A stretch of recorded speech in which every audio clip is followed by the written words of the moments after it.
motherfucker! Ah, Carl, Jesus Christ! What the hell are you doing telling people that we're a gay couple? Oh, heard that through the grapevine. It's been 1 week since that funeral repass shooting. 2 people died. One of those victims is 22-year-old Haja Sedano. She drove from Kentucky to say goodbye to her friends. She never made it back home. 22 years old, a mother, a gospel singer with unreleased songs sitting in a studio somewhere right now. Songs the world may never hear. She wasn't from Detroit. She had nothing to do with whatever was about to go wrong in that parking lot. She was just there to grieve. But here's what should make your stomach drop. The most disturbing part of this story isn't how she died. It's what she had to go through first, just to end up in that spot. Her name was Haja Noelia Thornton-Cedano, born June 26, 2003, in Lexington, Kentucky. Raised in a household where showing up for people wasn't optional. It was just what you did. Her family described her as someone who never knew a stranger.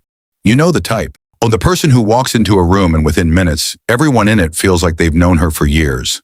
That was Haja. She graduated from Paul Laurence Dunbar High School in 2020.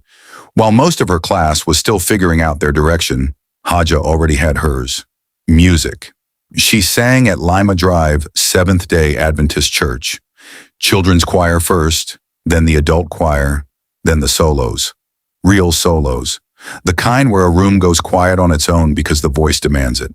She earned a spot as one of the youngest members of the anointed Central Kentucky Mass Choir under the late Reverend Arlister Washington, a proper recording ensemble. She sang on their final studio album, titled Thank You. I want you to sit with that title for a second. The last album she ever recorded was called Thank You. At the time of her death, her father Jose confirmed she had original compositions recorded and ready for release. Songs she wrote herself, her own sound, still sitting somewhere, waiting. Outside of music, she was building a beauty career. Hair, nails, professional makeup. She cooked, she drew. She had more lanes open at 22 than most people develop in a lifetime. But none of it, not the music, not the beauty work, not the artistry, was the most important part of her life. That was Anele Kayorgood, 3 years old at the time of her mother's death. A little girl who is now going to grow up building a picture of her mother from other people's stories. Let that sit. Haja wasn't a headline. She was a mother, a daughter, one of 7 children, a woman with a full life and a future that was supposed to stretch out in front of her. She drove to Detroit for one reason, to grieve, to honor 2 friends she had just lost. Nobody warned her that Detroit wasn't done taking. Before we get to what happened on Sherwood Street, you need to understand what brought her there. And that story starts 5 days earlier, on February 22nd, on a street called Rosa Parks Boulevard, with a crash so violent it killed 2 people on impact. Those 2 people were her friends. Stay with me until chapter 4. I have 2 safety tips tied directly to what happened that night. Information that could protect you or someone you care about. Don't skip it. You might think none of this could ever touch your life. Haja probably thought the same thing. Welcome to True Crime Footprint, where we unveil the darkest mysteries and the most terrifying true crime tales. Kindly hit that like button, subscribe to this channel, and turn on the notification bell so you never miss any of our new stories. Your support keeps these stories alive. Ooh, thought he was the right nigga, then he switched it up. He told me that he loved me, but he never gave a fuck. Showed me some emotion, so I thought that it was real. Made me fall in too deep, but from the jump I kept it real, so I'm good. February 22nd, 2026. A Sunday morning in Detroit, 10:15 a.m. Most people are either in church or still in bed. On the west side of the city, on a stretch of road called Rosa Parks Boulevard, near the corner of McGraw Avenue, a vehicle is moving at extreme speed. It loses control. It slams into a Cardinal Health warehouse with a force that leaves no room for survival. 3 people were inside that car. Both passengers died at the scene, instantly. The driver survived, was hospitalized, and was later taken into police custody. Charges of vehicular manslaughter were being considered. Those 2 passengers had people who loved them, people who needed to bury them, people who needed to gather and grieve. Back in Lexington, Kentucky, Haja got the call. We don't know exactly what was said, but we know what she did next. She packed her things, Ma made arrangements for her daughter and pointed her car toward Detroit, toward a city she didn't live in, because that is what you do when you lose someone close. You show up. No questions asked. She wasn't the only one. About 100 people made plans to attend the funeral repast on February 27th at American Legion Post 375 on Sherwood Street on Detroit's east side. Friends, family, people connected to the victims, people who just wanted to pay their respects. Nobody in that group was thinking about danger. Why would they? It was a repast, one of the most sacred social rituals there is. A room full of grief and memory, not threat. But someone who was going to walk through those doors that night wasn't thinking about honoring anyone, and Haja had absolutely no way of knowing that. Let me ask you something real. Homa, if someone you loved was about to walk into a room you knew wasn't safe, would you warn them? Or would you stay quiet to avoid the fallout? Someone at that repast knew something. Maybe more than one person did, and they said nothing. If that makes you uncomfortable, good. Go to the comments and tell me what you would have done. And if you're not subscribed yet, ask yourself honestly what you're waiting for. The next story? The next victim? Subscribe now, or go to the comments and explain why you won't. February 27th, 2026, 8:30 p.m., American Legion Post 375, 19,400 block of Sherwood Street, Detroit's east side. Roughly 100 people packed into and around that building. Food, quiet conversations, the low hum of shared grief that fills a space when people are trying to hold each other together after a loss. Then gunshots from the parking lot. Detroit Police Captain Marcus Thorokill confirmed that the shooting erupted outside the building in the middle of an active crowd. His words were measured, but his meaning was clear. Someone used a gun to resolve a situation at a funeral, meaning whoever pulled that trigger walked into a repast with a grievance already loaded. 4 people were shot. 2 of them died. One was a man in his 30s whose identity was not immediately released. The other was Haja Noelia Thornton-Cedano, 22 years old, from Lexington, Kentucky, a visitor, a mother, a woman who drove hours to mourn 2 friends and ended up becoming the story herself. She had nothing to do with whatever dispute ignited that parking lot. She didn't live in Detroit. She wasn't tangled in any local conflict. She was in the wrong place at the worst possible moment, and someone's decision to pull that trigger took everything from her. 2 other victims survived their injuries.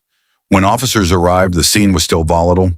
They worked to lock down the perimeter while trying to identify witnesses among the 100 people who were there. 100 people who saw what happened that night. And here is where this story takes a turn that should make you genuinely angry. Almost none of them talked. 100 people in that parking lot, and the wall of silence held so tight that detectives couldn't move the case forward the way they needed to. But here's where it gets really interesting, because the police weren't done, not even close. You're watching this right now because someone's silence slowed justice down. 100 people, and not one formal statement came through fast enough to matter. This channel covers stories like Haja's because they deserve more than a 48-hour news cycle and a forgotten headline. If this story's hitting you, share it. Send it to someone tonight. Awareness is the first thing that cracks silence open. And if you're still not subscribed, do it now. Haja's daughter deserves to know her mother's story reached people who actually cared enough to stay. I can understand if it was like a club, a party, people get drunk, they get, do stuff, but at a repass, it's kind of hard to believe. The last week has been a bit of a shock for Haja Sedano. His daughter Haja Sedano lived in Kentucky. She was visiting Detroit after her friend recently died in a car crash. Anywhere that she was just very vibrant. Everybody liked her. Always had a smile on her face. Just knowing that she's not going to be around anymore is kind of, it sucks, man. It's a terrible feeling, man. Police say the shooting occurred in the parking lot outside of the repast. We've learned dozens of people were there, and Haja's father hopes that someone will identify the shooter. Talk to the authorities, and see what they can do, but, we have 2 families that are suffering right now. Haja is described as being full of life. Her father tells me his daughter loved cooking and all things fashion. She's a singer, loves singing. She writes her own music. And she has already music that's already recorded and ready to go. The 22-year-old now leaves behind 4 siblings and a 3-year-old daughter. She's another a vibrant little girl, and she's very talkative and very animated. So it's going to be hard to kind of break it to her, you know. Haja's father has been keeping in contact with local authorities. He says one person was arrested, but they were released 72 hours later. He also told me that that they do have a warrant out for someone. They're just waiting to pick them up. While Jose isn't familiar with the city of Detroit, he's hoping his daughter's killing will spark change. The sheriff or you guys as captain, your mayor, you know, it's gonna take some real effort to kind of minimize all the dangers that these young people are facing. Not just young people, but the community in whole. The Detroit Police Department moved fast. Within days of the shooting, detectives made an arrest, a suspect in custody. For a moment, it looked like this case might actually move at speed. It didn't. Under Michigan law, once a suspect is detained, authorities have 72 hours to either formally charge them or let them go. That is the window. And when those 72 hours closed, the suspect walked out the door. Why? Because not enough people at that repast were willing to go on record. 100 witnesses in that parking lot, and the formal testimony needed to hold the case together just wasn't there. Haja's father, Haja Sedano, watched that happen in real time. He knew who was in that room.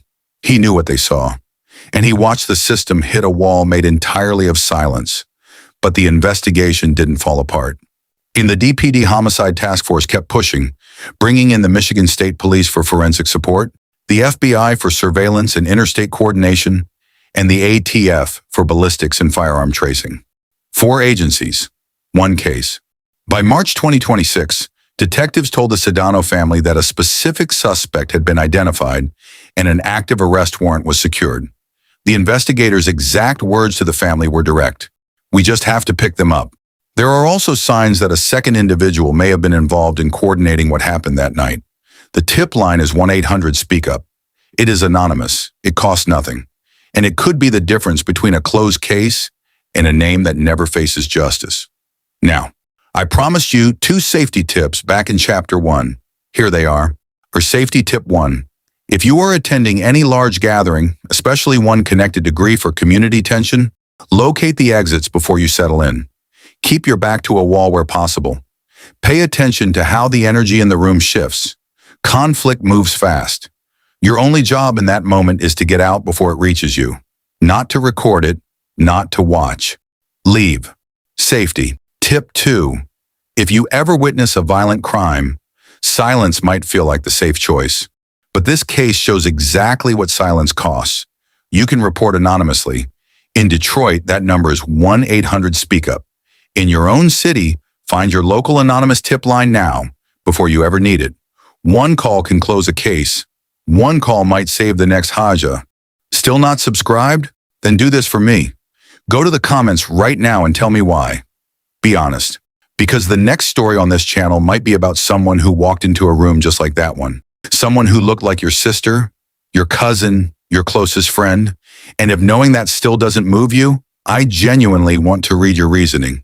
Drop it below. Let's have that conversation. Haja Noelia Thornton-Cedano was buried in Lexington, Kentucky on March 8, 2026. She was 22 years old. Her daughter Anel Kayor Good was 3. Somewhere between those 2 facts sits the full weight of the story. A little girl who will grow up asking questions that no one should ever have to answer. Questions like, why was she there? Why didn't anyone stop it? Why did nobody speak up in time? Her father, Haja Sedano, is not sitting quietly with his grief. He has stated openly that he plans to return to Detroit, not out of anger, but to work alongside community activists. His goal is to take what happened to Haja and build something out of it that stops the same thing from happening to someone else's child. In his own words, 2 families are suffering. His own, and the family of the unidentified man in his 30s who also lost his life on Sherwood Street that night. As of the time this story was written, the suspect named in the active warrant has not been apprehended. A possible second individual remains unidentified. The case is still open. Justice is still pending. And Haja's songs are still sitting in a studio somewhere. Unreleased. Unheard by most of the world. Original compositions she wrote herself, recorded and ready, waiting for a release that never came. Her father knows they exist. Her family carries that. And the hope, I think, is that one day those recordings find their way out, that her voice travels further than her life was allowed to. The last album she recorded was called Thank You. She meant every word of it.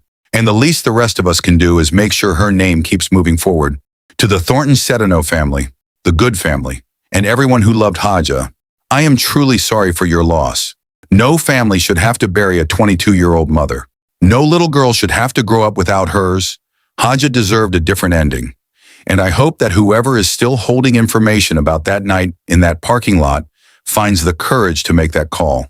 To everyone who made it to the end, thank you for watching, for your attention, and for joining us on this journey of reflection. Stay informed, stay vigilant, and above all, stay safe. See you on our next video.